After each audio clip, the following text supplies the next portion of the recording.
It's Monday, April 25th, and you're listening to the Geek News Central podcast, sponsored by GoDaddy.com. Geek News Central is a proud member of the Tech Podcast Network. And I got a great show lined up for you, and it's been a beautiful week here in Honolulu. A very busy weekend, a lot to talk about. You know what comes next. Strap in. Here it comes.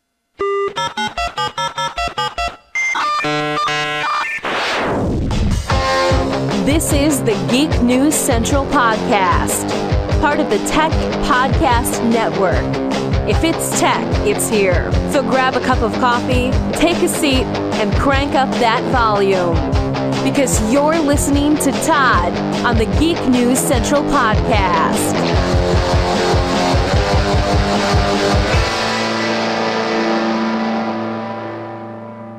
Aloha and welcome to the Geek News Central podcast, coming to you as live as it can be from the beautiful state of Hawaii via the Geek News Central studio overlooking Greater Honolulu.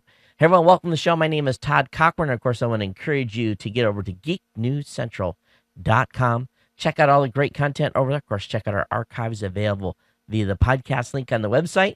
The archives really, there's more than one these days. So I want you to pay attention to this. When you come to the website at geeknewscentral.com, and actually let me bring that up here for you, those of you who are watching video, what you're going to find is in the second column of the website, you're going to find subscribe/show page.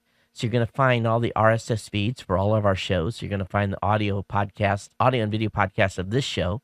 You're going to find their special media events. You're going to find the morning tech show, and you're going to find the Gadget Professor. By clicking on any one of those, it's going to take you to the archives page for each specific show. And we want to encourage you to get subscribed to all those feeds. That way you'll never miss a single episode of the Geek News Central podcast or the Gadget Professor or the Morning Tech Show. Our special media event feed gets some stuff in it from time to time through the year. Big push in and around the first of the year whenever CES is in play. But other than that, lots of great content for you here. We've got 4 shows a week for you at geeknewscentral.com. So, again, guarantee that you're going to get your tech fill by staying subscribed to the shows here. And that's the most important thing, is being subscribed. That way you'll never miss, again, that single episode. You want to be subscribed to the newsletter as well. The newsletter contains everything that I'm going to talk about during the show. I have all the links to all the content that'll get emailed to you immediately following the show as soon as I post the show notes. That way, in the morning or whenever you pick up the show, you can follow along via email, or you'll have it there as a reference point for the future, and you'll get the news first about the release of the show. So make sure you get signed up for the newsletter. Of course, you can watch us on the Roku or on the Boxy. So I'm going to do an experiment tonight, and those of you that are watching the show right now on the Roku, watch a little bit of this show. I'm going to want you to come back, or actually watch all of this show, and then watch the last episode and tell me what you see in a delta in the video quality. What I found was, working on the Saturday morning tech show, was I found that if I kind of downed the bit rate, and I still was watching on my computer screen, and I really couldn't tell a delta between two specific settings. So tonight I'm going to cross my fingers and see how it goes by going with that lower bit rate and new configuration I'm using, and we'll see how the video looks on the Roku or on the Boxy. Of course, I'm the worst one to judge because I look at it pretty close. But if you're watching tonight, we're of course streaming at live.geeknewscentral.com.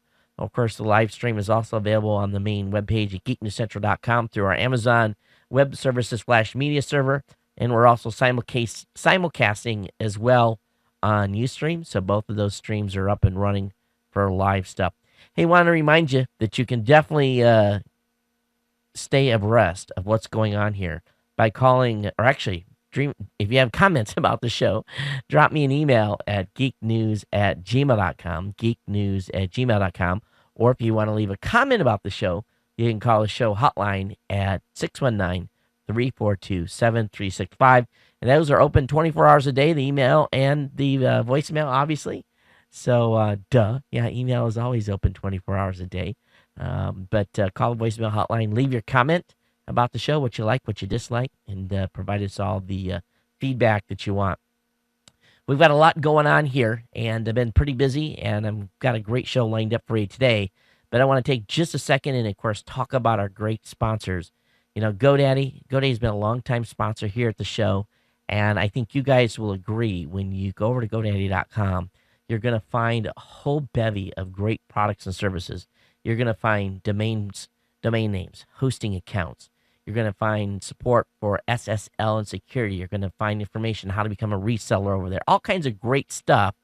And the best part is I got some great promo codes for you to use. But one thing that I've been telling you about is we've been experimenting with one of their shared hosting accounts and doing some testing with it. And basically, it was a time to really look deep into some additional products that we hadn't used over there. And I'm simply amazed at number one, the pricing of their hosting accounts, and number two, what you're really getting for your money, because it really boils down to, fast, secure, reliable, you get unlimited bandwidth. And here's the best part. If you're watching the live stream, you're going to see the price starts at $4.99 a month. That gives you 10 gigs of space on your server, unlimited bandwidth, 100 email accounts, 10 MySQL accounts, free Google ad credits. If you get the ultimate plan, which is only $14.99 a month, you're going to get unlimited website space and bandwidth, 1,000 email accounts. Now, why you would ever need that many, I have no idea. Unlimited MySQL databases. You're going to get Google ad credits. And not only that, if you sign up for a multi-year plan, you can even bring the price down even more. So if you use my Todd20 code in conjunction with a 12-month plan, you'll get the $9.99 a month, plus you get 20% off. So you're looking at $120 to get a whole year's worth of hosting unlimited, and then you take the 20% off code by using the Todd20 code, and you're essentially down to just under $100, and that's an amazing price. It really is. So when you get over to GoDaddy.com, definitely think about them. Think about me here at Geek News Central. We're happy to have them on board as a longtime sponsor. Of course, you can find all of my promo codes at geeknewscentral.com/GoDaddy. And all the codes there are really going to help you out. Todd will save you 10% on non-domain orders. Geek5 will save you 15% on any order $20 or more. Of course, we already talked about the Todd20 code. ComSale 2, Geek Central, Aloha, Geek SSF12. And of course, if you're a new customer, CES25 to save 25%. So these are all great promo codes. And we want to thank GoDaddy for being a sponsor here. I endorse them. Geek News Central is hosted on a GoDaddy server, and we hope that you get over there and support GoDaddy and pick up some of their products. And, of course, don't forget me when you get to the checkout counter.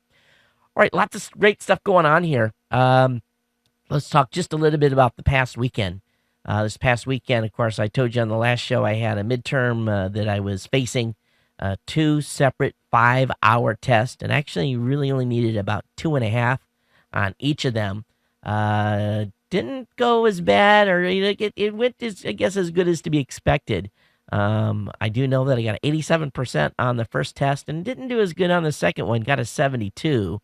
But you know what? It's the last class, and as much as I like having my GPA as high as possible, who cares?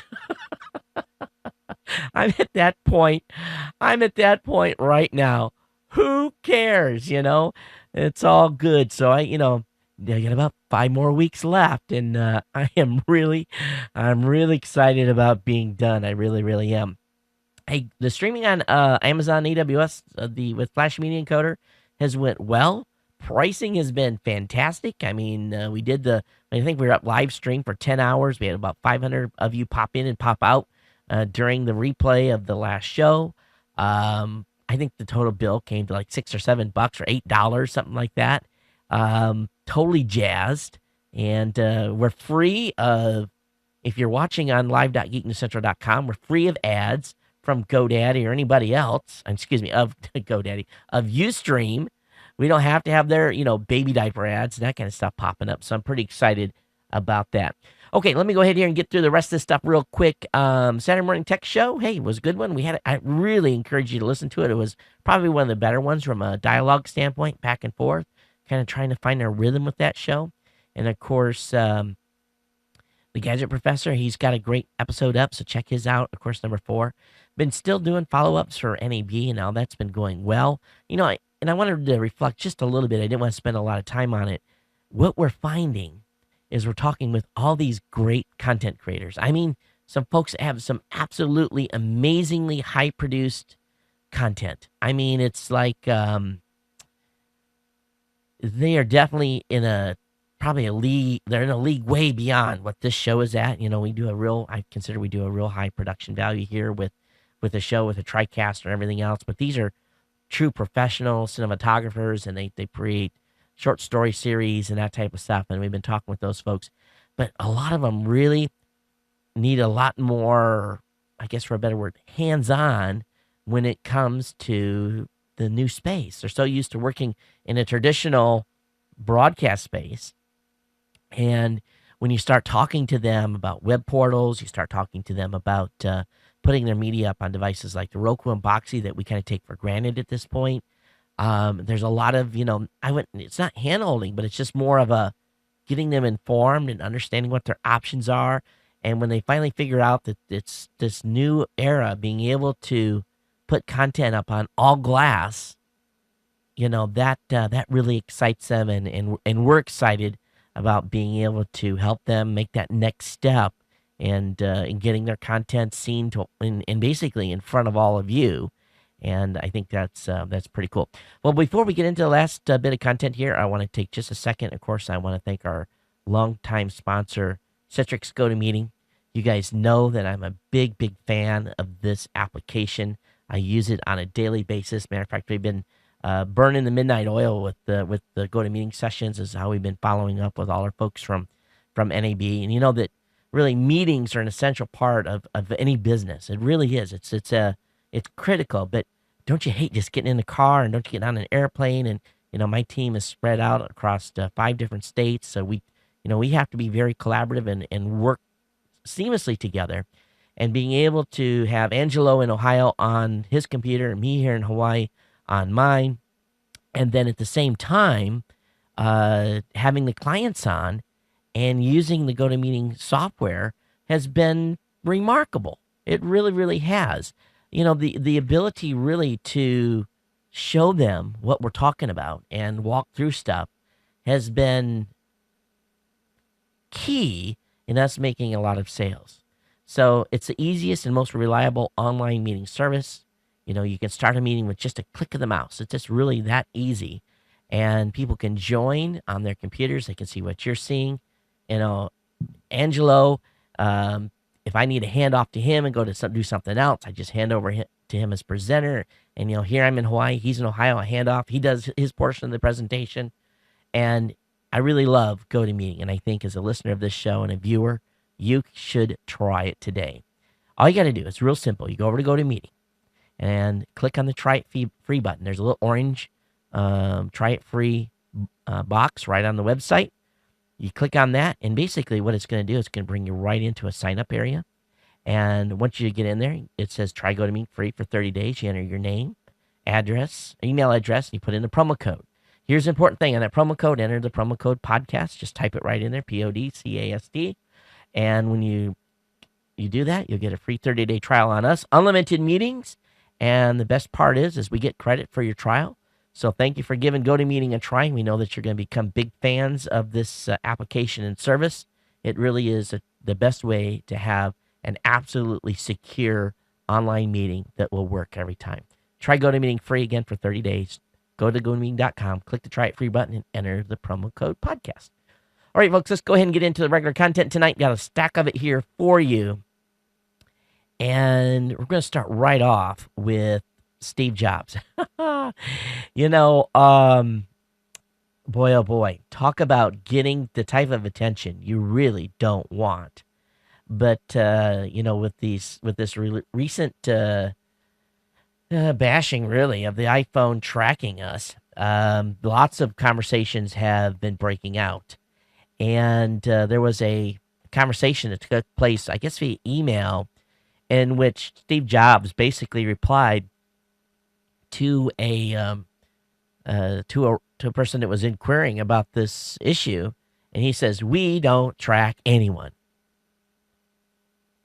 Okay, how come when I followed the instructions that were on the websites on how to get to this unencrypted file that's been tracking my every move with my iPhone, I could see where I had been for the last year.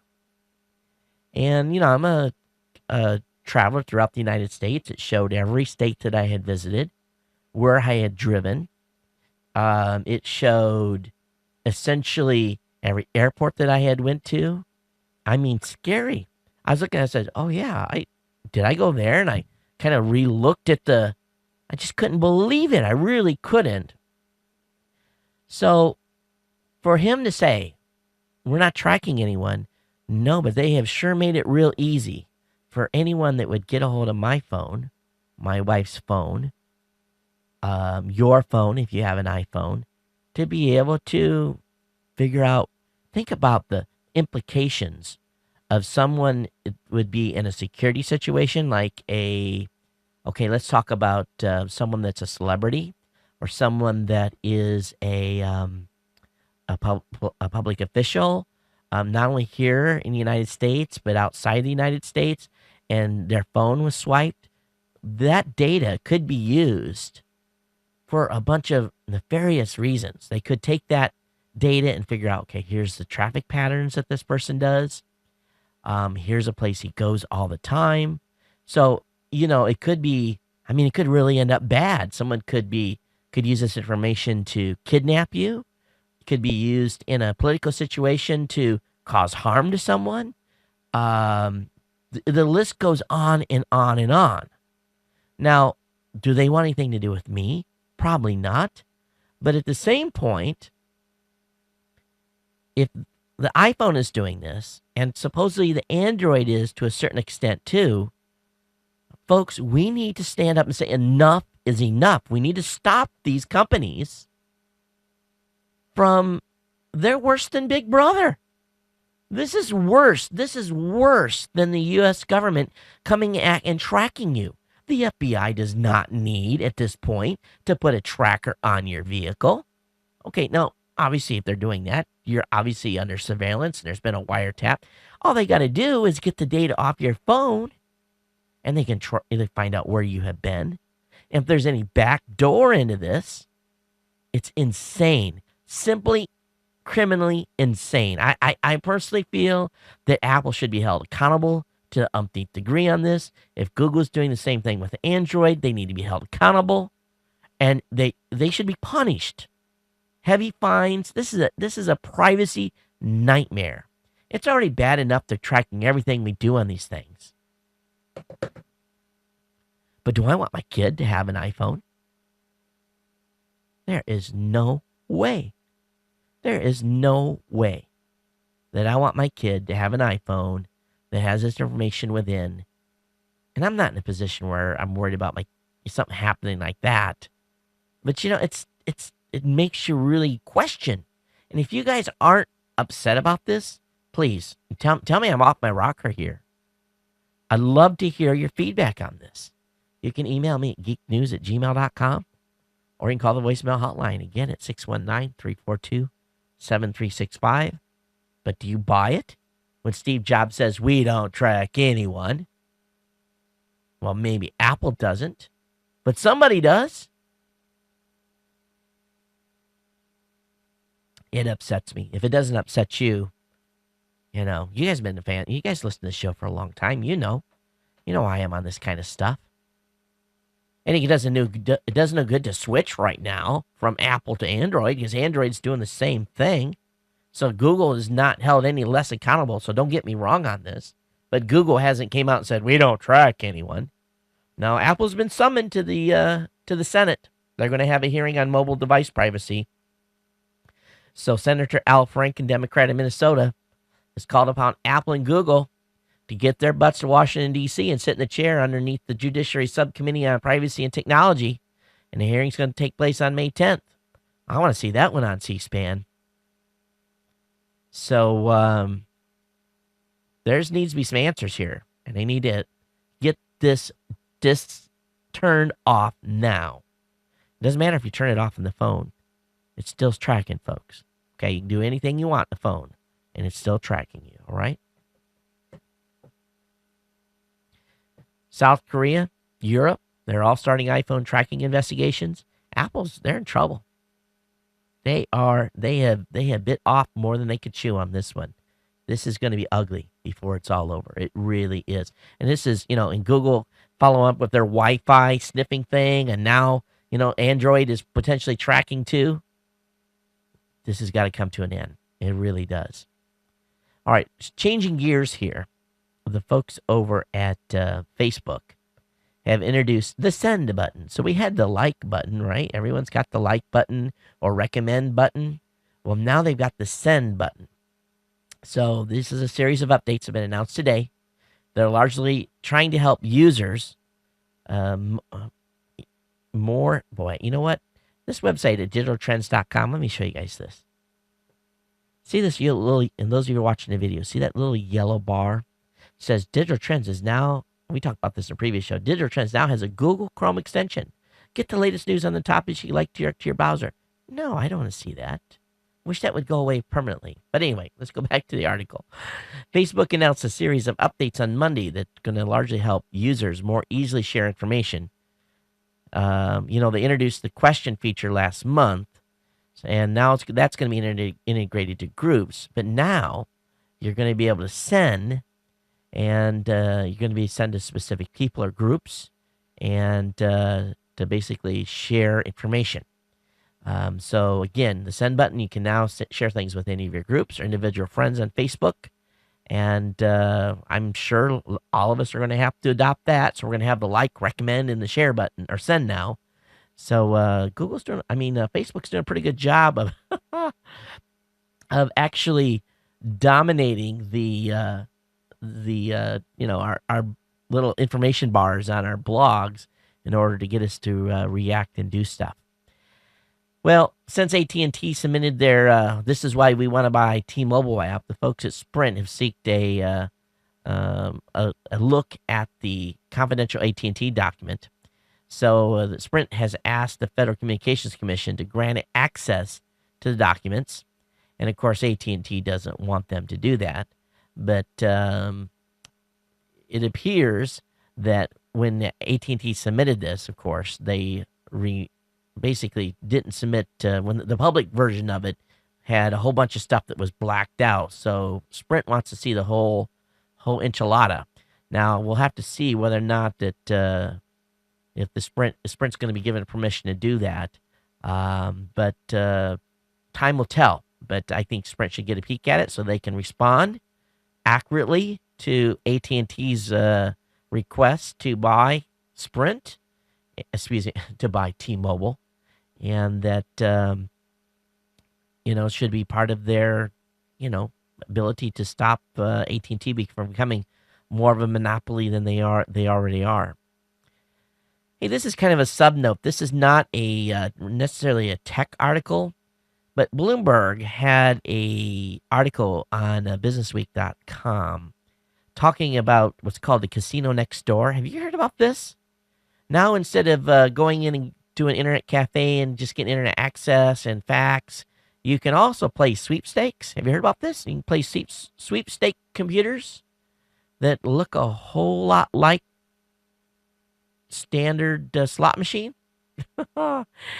Apparently, these are pretty popular in the South. Florida, North Carolina, South Carolina, Georgia. Very, very big on these sweepstake machines. Has anybody seen one of these? Have any of you, please, clue me in here on how this scam works. It's just like Japan playing pachinko machines. Oh, you're going to play pachinko. It's a game, right? Oh, you play pachinko, and if you do well, you go outside of the store, and you go around. If you know where to go, you go around with your little receipt, and you hand it in, and you get money back. Sounds to be kind of the same way that these sweepstake stores are working in the South, but they don't even have to go outside to get their money. They just get it from within the actual business itself because they have won a sweepstakes, playing something that looks like a slot machine. New York Times, I guess this is my one of 20 views this month. Facebook is the latest rival to Groupon and Living Social. Facebook said today that they are going to introduce deals an effort by the site to tap into the consumer frenzy of over online discount with deals. They're going to be exposing all of us to deals in our cities. They're going to be testing in 5 cities initially. So those of you that live in Atlanta, Austin, Dallas, San Diego, and San Francisco, you're first. You're going to be targeted initially. So they're going to be hoping to tap directly into your communications and offer you up, discounts at the hairdresser and getting your nails done and barber shops and places to go eat and so forth. So not only are you going to be able to talk with your friends now, you're going to be able to save money when you're on Facebook. So I think this will probably be very successful by the Facebook folks. And but this selling. Hear about the movie where the guy actually sold the movie? Sold everything in the movie? It was nothing but a movie that did nothing but promotions and product placements, and it's being released in a theater near you. So it was all over the news a couple days ago. I don't have any links for you, but just look for the movie that the pure promotion movie, and you'll find it. Hey, there's a little bit of rumor control coming out of, boy, oh boy, you know that we haven't heard about the Large Hadron Collider in a while. The LHC, of course, which is a 17-mile-long particle accelerator, which at one time thought might be responsible for creating some micro black holes. But there's a rumor going around, and the physics community is going pretty gaga here, that the world's largest atom smasher may have found the Holy Grail here. They may have found a subatomic particle called the Higgs boson, also known as the God particle. And this was based on a document that they got on the street. This information was over on the Daily Galaxy at dailygalaxy.com. So they don't know if it's a hoax or real. No one from LHC is saying anything in detail. They say that in this initial report that there's some testing that has to go on. We have to isolate this, make sure that it's actually what it is. But here is the thing. If this turns out to be the real deal and they get the real particle, this will be the find of the century. It will be big. It will be huge. It's like the Holy Grail of, what these folks have been looking for. So we'll see. We'll see what happens with this, if this turns out to be real or not. But it's pretty exciting stuff. Scientists are making the move here. I don't fully understand the ramifications of why it's so important, but boy, if they say it's important, it obviously is. Hey, I want to play, I did this on the last show. I got good response from all of you for doing this. For those of you who are watching the video, I want to play you a pretty cool video that was put together by NASA. And this is year 1 of the Solar Dynamics Observatory. And they've got a little contest going on, voting for your favorite solar event. And what I want to do is I just want to play a piece of this. I'm not going to play the full thing. It's 2 minutes and 21 seconds. But here's your taxpayer dollars of work for those of you that live here in the United States. But I will go ahead and run this video for you. You can check a little bit about this out. Of course, I have it in the show notes for you that are listening to the show, where you can actually go watch this later.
So anyway, I wanted to share this with you guys, and it's pretty cool. It really is. And if you look at the video of this and what this thing has captured and collected, scientists have gotten a lot of information with this. And when we were at an event here in Honolulu last week, the guys were out with their telescopes that could view the sun, and you could see this little micro. You could see a little tiny sunspot coming off, but what the Solar Dynamic Observatory has brought to the table has been truly amazing, and NASA's done a good job on this. But anyway, good video from the Goddard Space Flight Center, and of course, this is a link that was up over on universetoday.com.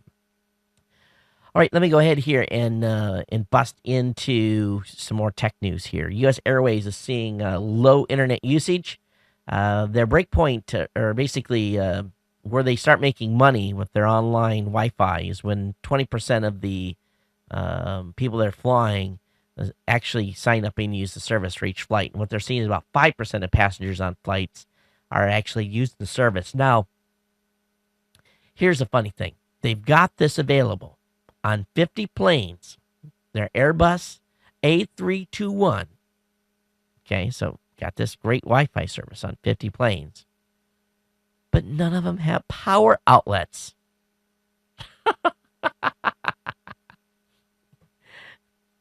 The average laptop, depending on its age, probably can be online for a couple of hours. If you've got a Mac, 3 or 4 hours.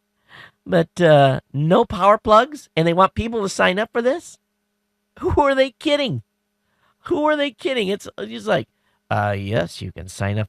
Some of you show up the airplane and your laptop's already 50% down on battery charge because maybe you've used it in a lounge, or you haven't been plugged in and you've been checking email.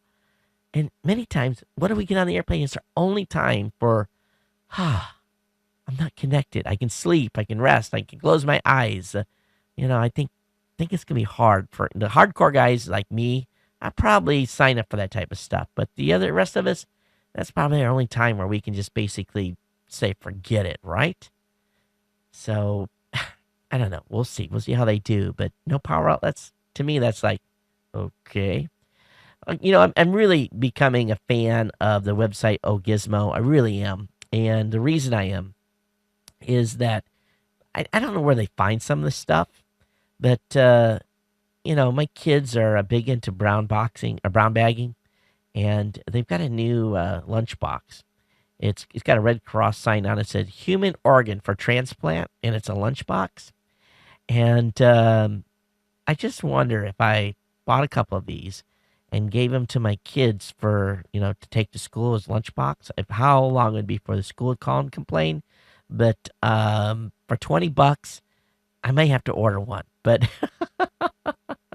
if nothing else, it gets a little bit of attention, and your kids can always tell the folks at school. Oh yeah, this my dad used to work for a transplant people, and this is a bag he brought home.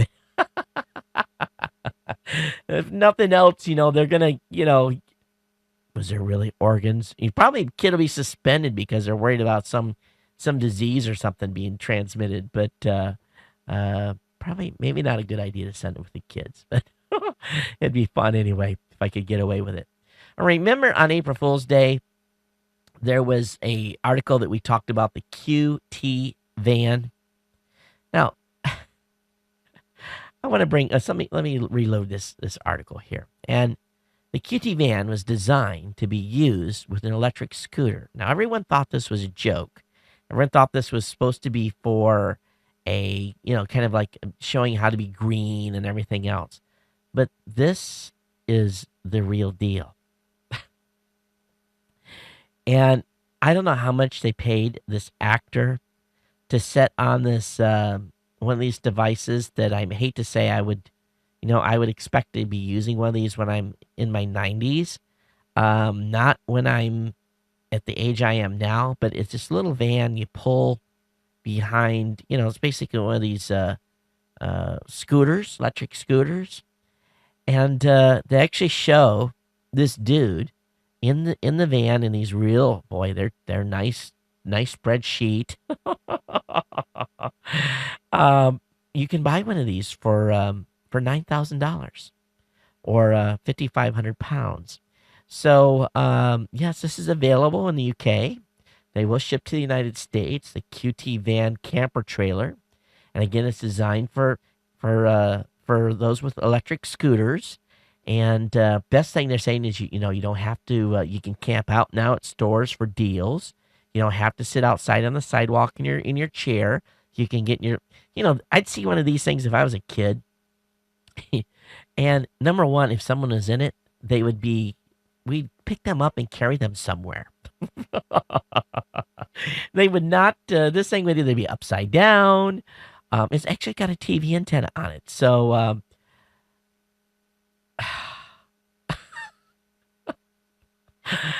if they sell any of these, I'll be shocked. I really will. And, that's just a couple things from Gizmo. I just had to share, just to bring that up to you. All right, Google and Friends wrap open video codec in a patent shield. So we knew this was coming. Google announced a patent sharing program around WebM in an effort to guard against open source web video format from legal attack. So there was a couple of articles, but the folks that did the best reporting on this was over at the register.co.uk.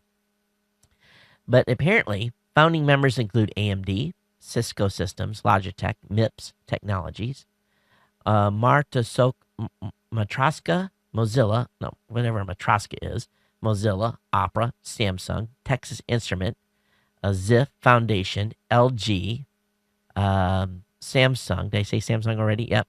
As well as Google. So these are the companies that have gotten on the WebM.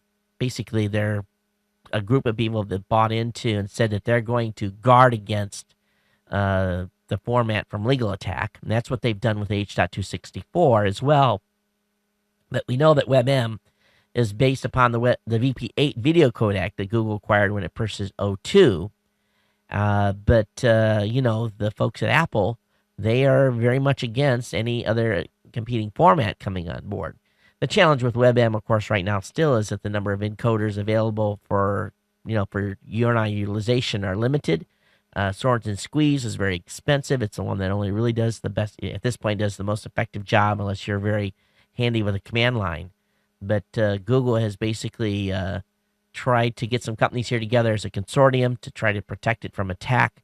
We'll see what happens with this, but all of the companies are going to be able to have a free and open license. And again, the WebM format's has been already established as an open license platform by Google. So royalty-free license specifically. So that's important. But anyway, we'll see where this develops. WebM still has a lot of challenges ahead from the perspective of being able to, keep the vultures away from them from a legality standpoint. Hey, Trucker Tom did a great article over at Geek News Central on Seagate and Momentus XT hybrid solid state hard drive. And he had a MacBook Pro 17-inch that he needed to have upgraded. Actually, what he did is he took it into the Apple Store to have it cleaned because he'd been driving with the MacBook and he said it was just full of crud.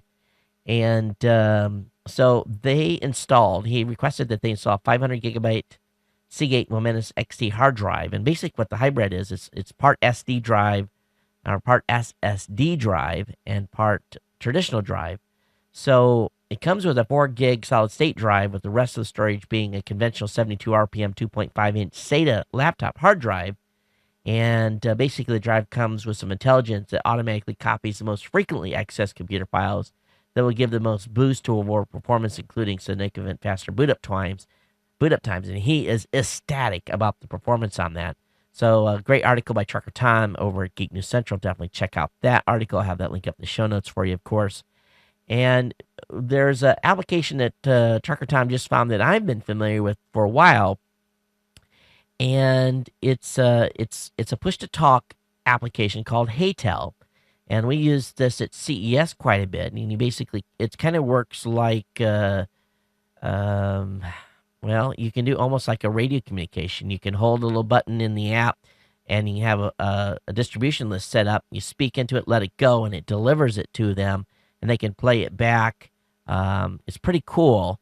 We used it a little bit to a certain amount of success.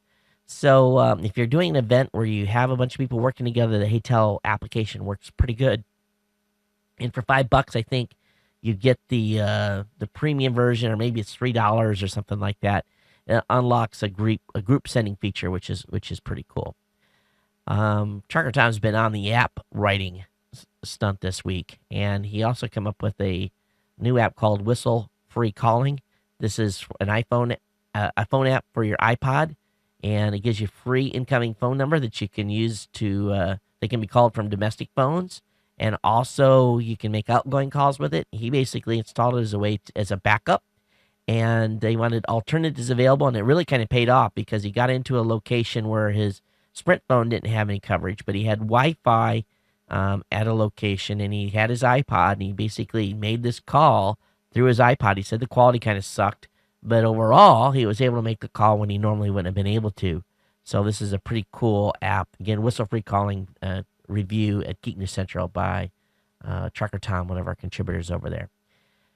Now, all of us sometimes have trouble finding gas stations. My biggest, I think the thing I freak out the most is when I'm traveling, I'm always picking up rental cars. And so a lot of times I don't know where maybe a gas station is. It's, relatively close to the airport, but yet it's not going to gouge me so bad on the per gallon price. So I'm always trying to find kind of the best deal and find a location that's close enough to the airport where my gas gauge isn't going to go down any, so that they can tell that I haven't drove on it for 20 miles. I know we all do that. But anyway, the folks over at Engadget are now talking about ChargePoint. And this is for those of you that are going to have electric vehicles. You're now going to be able to reserve, yes, I'm saying reserve. You're going to be able to reserve electric charging stations. And instead of going somewhere and having to wait in line and have a fist fight with someone, then, you're trying to get a charge in your car and someone's out of juice, needs to get juiced up quick and move on. I am not ready to make reservations to get my car charged. Now, this is being launched in New York City. And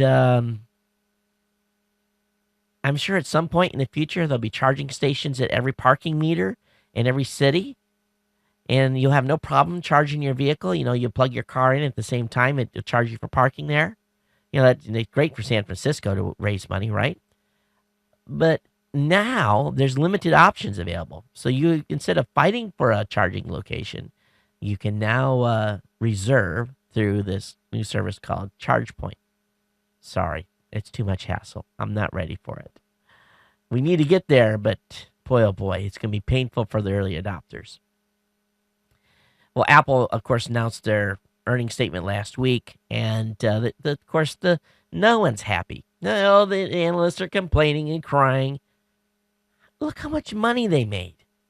They had a huge profit margin, and yet they're just crying about it. $24.67 billion. And net profit leapt 95% per share to $5.99, or no, excuse me. It leapt from $5.99 to $6.40 a share.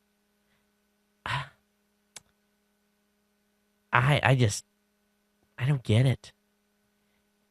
I don't really get it. I don't. But the stock market's you have to have this, stock market's so brutal on these companies for if they don't make as much money as they think they should, they're still making money, but it's just crazy. It really is. And now, of course, Apple's getting the sue game and Samsung's suing them and back and forth. And of course, what was even more nuts about it is, of course, Apple buys billions of dollars worth of product from Samsung, and yet they're going to go out and sue one of their biggest partners. It's a funny world we live in. It really is. They're going to lock up $11 billion in hardware. That's up from $5.9 billion in 2010. So 2011, they're going to basically put in advance buys for $11 billion worth of components. They're, obviously, the iPads and the iPhones and everything are selling like crazy. Now, a little bit crazier in the topic realm is if you're going to kidnap someone, don't use your cell phone to call to demand the ransom.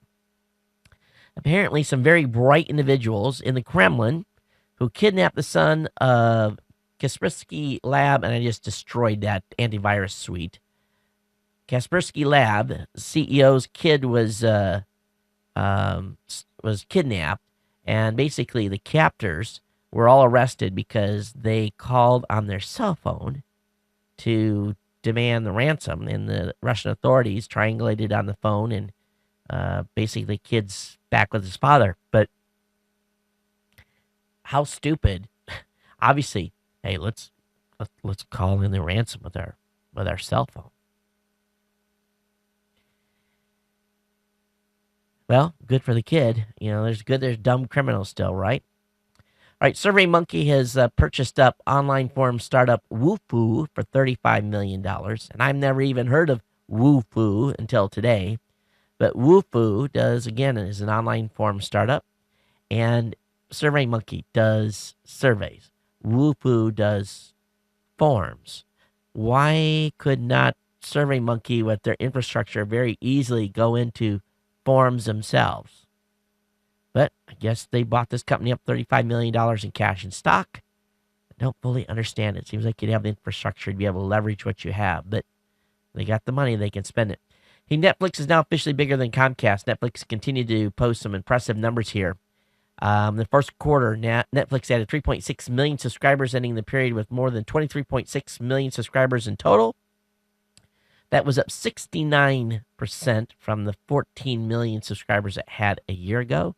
This article is courtesy of gigaom.com and their new TV section. So doing some good numbers here, and they feel that they're going to continue to have good growth throughout 2011. Netflix forecasts 24 million to 24.8 million subscribers in the U.S. and expects to add between 900,000 and 1.05 million international subs by the end of the second quarter. So that's good. We'll see where Netflix goes, and I'm glad that they are continuing to do well here with their product offering. Next article is, how many of you have a Dropbox account? I pay the $99 a year for a pro Dropbox account. And generally, when I'm sending stuff, big files to different clients, I use that. But apparently there's a new open source project called Dropship that allows users to exploit Dropbox file hashing scheme. So when you're using Dropbox, you can have private files and public files. And generally what Dropbox has been able to do is if people are doing like peer-to-peer activity, and they usually have a public profile because the files have to be publicly apparent, and so for people to download them. Well, this new project apparently allows people to save the hashtag of a file in JSON format. That's JSON. That's what's a format that programmers use. And anyone can then take those hashes and load the original file into their Dropbox account from a private account. And this has got the Dropbox folks just freaking out, trying to shut it down. They tried to send some DMCA takedown notices on something that they didn't own the copyright on, and all kinds of crazy stuff. But definitely potential for abuse and distribution or sharing of illegally pirated files. I'm sure that's what Dropbox is freaking about. But because they made such a public stink about this thing has gone viral, and a bunch of people are now working on it. So, if they'd have just kept quiet, it may not have made the rounds as much as it did.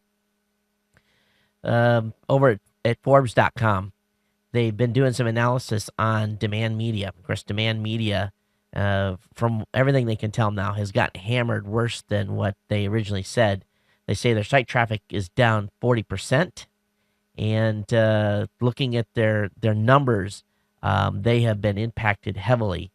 But what I was blown away with was a statistic that was in here that prior to the crackdown, 0.57, check this out, 0.57% of those who departed Google next visited a site operated by demand media.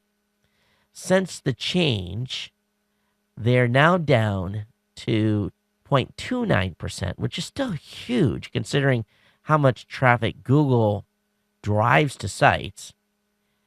Now, worse off was Mahalo's Google. Of course, that's run by Jason Calacanis. Their traffic is down 78%, and associate content is down 61%. Examiner.com is down 51%. Now, here's the beauty. Geek News Central is up 50%. We are up 50% this year. We've seen this huge, huge rise in traffic. And the only thing I can think of is we have, close to 10,000 articles on geeknewscentral.com alone. And of course, all the content writers are creating great content, but our longevity of having all this content, has really given us a heavy Google juice. And since they've driven these other sites into the weeds, we have a lot of those same terms with a legitimate, originally written content. So we're rising much higher in the rankings. So for us, for a doubling in bandwidth or doubling in web traffic is huge because, I'm happy when we get like a 2 or 3% increase over in a month. But to see 50% in just a very short period of time, that is huge for any site like mine. And it's driven numbers of listeners and everything else. I'm really pleased. And of course, I think the content helps too. I hope we're creating great content for you. And love to hear your feedback on the show, of course, by calling the show hotline at 619-342-7365. Hey, Google has launched instant preview of ads. So now, instead of clicking on that Google ad, you can now hover over it, and it will show you an instant preview of the site that they're sending you to, so you can get a quick look. Great for advertisers because they don't have to pay for that preview until the person clicks on it, and may end up actually allowing you guys to find some stuff that might be viable in your Google searches that you actually will click on an ad. If you are buying an Android phone and you pick one up from Amazon, Amazon's going to give you a $25 worth of credits for apps in its Amazon App Store. The promotion ends on May 1st, so if you pick up a new Droid, this might be the place to go to pick up the Droid and get a $25 gift coupon that you'll be able to use very quickly. Well, you'll be able to buy a bunch of apps for your phone. This is a great one, and this is over on Gizmodo. So you tell the missus, "Oh, honey, I'm going to go down to the grocery store and pick up some groceries." And you get to the grocery store and you walk in, and you notice it's a little, not too many people around. So you grab your cart, you go do your shopping, and when you get everything done, you go to the checkout. Now I've gotten used to doing a self checkout, so I use those. And, in most places that you go, in Walmarts and so forth, if you're using self-checkout and you've purchased a bottle of wine or pick, some other type of adult beverage and you go to scan it, it requires an employee to come over and look at you and make sure you're old enough to consume alcohol and check your ID. And they do a little passcode and off you go. Well, apparently, a Pack and Save supermarket in New Zealand opened for business when no employees were working.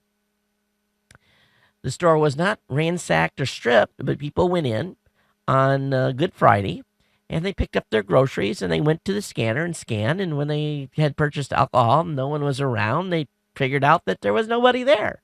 So some people paid for their purchases, some people didn't, but no one really walked out. They went to the checkout counter to look around.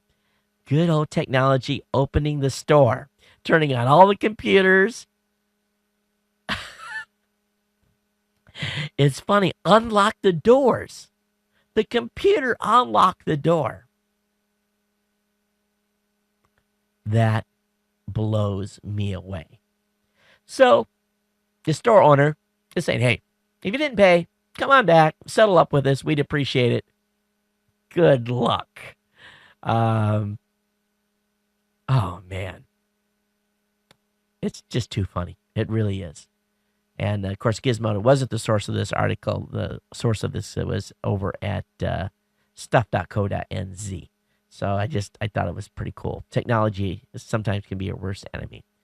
YouTube is ready to start renting video on demand movies from major studios. Apparently, YouTube has gotten the final deal signed, and they are going to be moving forth with selling movies on demand. And so they're going to obviously try to compete with Netflix and so forth. But let's really think about it. Do you want to watch movies basically on YouTube. Don't know. I think Netflix is going to be the better way still for a while. We'll have to see. We'll have to see what the offer is. Hey, Ace Adultzer over on his weblog is basically saying, do not track. It's just getting started. And for those of you that upgraded Firefox, remember, there's a new option that allows you to turn off whether or not it basically battles against these sites that are tracking you. But only 1% of Firefox users have implemented this. So don't forget this is available for you out there if you want to protect your privacy a little more. And, of course, we've talked a lot about Right Haven and all these other idiots that are doing these lawsuits against people for nefarious reasons. But it appears that these content trolls, their legal strategy is working to a certain extent. And just by the number of cases being dropped and what the reported settlements are, they're finding out that some of these lawyers, just through attrition, they filed 300 lawsuits. And then at the end, they drop 15 of them. They basically cancel 15 of the lawsuits. They're finding that these lawyers are making $40,000, $60,000 a whack by going after people and basically threatening them with a lawsuit and making them settle. So this is extortion at its best, folks. So if you get one of these, one of these requests for money, I would highly recommend that you seek legal counsel and get some advice. Because if not, you may be out $3,000 or $5,000 for no reason whatsoever. I think we all know that TV is global, right? We know that everything is, or not the TV is global, that the internet is global. We can watch content from almost any country. We can go to any website. But apparently the TV people are just figuring out that the internet is global. Now, the producers of Doctor Who, which is created in the UK, it's a great show. The latest season, the first show, basically they're going to run in the UK and the United States at the same day, on the same day. Now, this is a good start. Thinking, okay, Doctor Who's going to be released in the UK. It's going to be released here in the United States on the same day. That means, there's going to be less pirating. People are going to be able to watch it from the sources they want with the advertising, blah, blah, blah, blah, blah. But apparently that they're still going to release future episodes by a week. So you're going to get the first one the same day. And yet you're going to get the second one a week late. So they haven't quite figured it out yet, but they're trying. As soon as they figure out it's global, then we might get content that we want when we want, in whatever country we are in, and not with all these stupid IP restrictions. Okay, we know IPv4 domain IP addresses are going, and they're running out. So they're now becoming an active marketplace for buying and selling IP4 addresses, specifically in Asia. So 4 websites are serving as brokers for organizations who want to sell or lease IPv4 space. And apparently they're selling for about $12 an address at this point. And I'm sure the prices will go up as IPv4 addresses become in much shorter demand. Lots of talk going on about Amazon and their Amazon Web Services having issues earlier or late last week. And a lot of talking about what went wrong and what people did right and so forth. But here's my opinion on the cloud. We were on the cloud where we weren't affected. I talked with Angelo. I said, okay, what happens if our region goes down? He said, oh, no, don't worry. I've already got instances built up. We're ready to go. He says, we really can come up on a different instance almost instantaneously.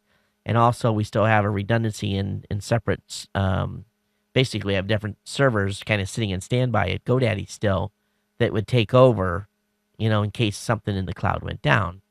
And I think we planned fairly well for the size of company we are. We haven't had to invest a huge amount of money except in our stat system and making sure that all stays up continuously because there cannot be failure there. Failure is not an option. And, but people are just bashing Amazon. It's just like any other service. People have to be prepared. And they have to understand what can happen will. And outages are going to happen and things are going to go down. It's not going to be the end of the world. But at the same time, if you've got a business that has to be supported and you want clients that are not going to scream and yell at you. You have to be essentially ready to go. Now, today I got an email from one of the folks that work with our team, and he's basically, there's some challenges with some stuff going on with him and some services that he's supporting. And it just goes back again, boils down to can't have all your eggs in one basket. You have to have many baskets and spread it as wide as you can. Is anything perfect? No, and our stuff is probably far from perfect, but we do at least have a plan, and hopefully we never have to implement that plan. But if we do, I think we'll be fairly well prepared for it. Let's talk about the Nook. The Nook Color has apps, so I'm going to try to get some more information on that. But the Nook Color brings Android Froyo. In other words, you're going to be able to really be running Android on this and Adobe Flash support. So this is big. This is a $249 device now that's color. It's got apps. It's got a Flash capability. So Barnes & Nobles is not out of the game yet, folks. They're not. And let's see here. Last couple of things I've got for you before we get into the comments is that Yahoo bought a TV sharing app called Into Now. Spent some money on that today. Not much information on that's on the street yet.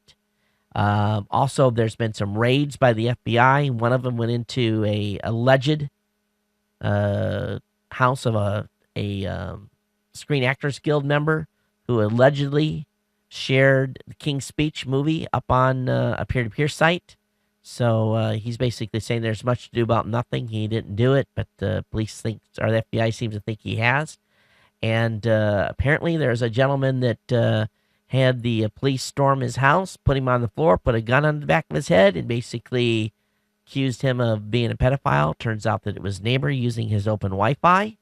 So be careful out there with your Wi-Fi, okay? Because you don't know what pervert lives next door. And I know my neighbors. I'm not saying my neighbors are perverts at all, but you may want to really think about having that open Wi-Fi. More and more people are getting, basically, it was all sorted out. And the other guy that was responsible got arrested, but they initially broke into this guy's house. And just think about being accused of something so horrendous and being completely innocent. So keep your Wi-Fi hotspots locked up, folks. And Level 3 today bought Global Crossing. This is a big acquisition by Level 3, and it's definitely going to ramp up the game here a little bit. And I'm afraid it's actually going to be negative from a cost standpoint. I think it's going to drive bandwidth transfer cost up. Only time will tell. But anyway, Level 3 bought Global Crossing today. Hey, that kind of wraps it up for the regular content that I've got here. And I want to remind you, of course, that you can call the show hotline at 619-342-7365. And, of course, you can email the show at geeknews@gmail.com. You can follow me, of course, on Twitter @geeknews. Let me go ahead and get into some email that we have. I think we've got a few comments today. Let me load and see exactly what we've got. I think just one, I think, came in. Let's see here. What is the date? Today is the 25th. Yeah, so actually, this is probably the lowest listener email count ever. But anyway, Trucker Tom sent me an email. AT&T is starting to sell cell tower in a suitcase, and that's kind of an interesting deal. Basically, what it is if you are a big organization having an event, or if you're the federal government doing something, you can actually buy a suitcase that has a cell tower in it. You can put this up and have your own hotspot to alleviate network congestion. You have to provide the backhaul, of course, but kind of a plug-and-play type of device. So pretty cool on AT&T's part, making that available to people having big events and so forth. But anyway, it's up on finance.yahoo.com. Well, folks, pretty good here on time. It was my goal to keep the show a little bit tighter condensed, and that's where we're at. And as always, we want to hear your feedback. And how's the tighten up summary working for you? Is it working good? Are you guys liking how basically they've got things tied in? One thing I wanted to do here, since I got just a few minutes at the end, is I want to basically give those that are new a kind of a quick tour of the studio here. And those of you that are on video, this will be, you'll have to close your eyes here in imagination, but I'm going to switch to camera 1, and this is basically the point tilt zoom camera that's pointing down on the desk where my control surface is. I only use a portion of this when I'm not using a virtual set, but use this to do all the switching and title changes. And you can see probably by today's video that I was doing a little bit more fancy stuff with the titles, and I can fly stuff in and out. You just actually I'm pushing the wrong button here, so I can fly in titles like that. I can fly them out, which is kind of cool. But of course, camera 2 is the shot that you've been seeing here most of the show. Camera 3, I use this a lot during our Saturday morning tech show. This is looking back over on the audio recordings going on. You can see the TriCast here in the spot. And of course, the Ohanasaurus that's behind us that is our 2 lines that we can take Skype calls on during our Saturday morning tech show and during the 24-hour podcast. And then we've kind of got another camera over here that does a bird's eye view, and I can kind of walk you around the studio with this. This gives you a little closer view of the stack of gear that we use to process the audio portion of it. And then, of course, the video and audio actual recording portion of the show. And that's the TriCaster interface. And then back here at a wide shot, going back to camera 1, I can kind of flip you around a little bit as well.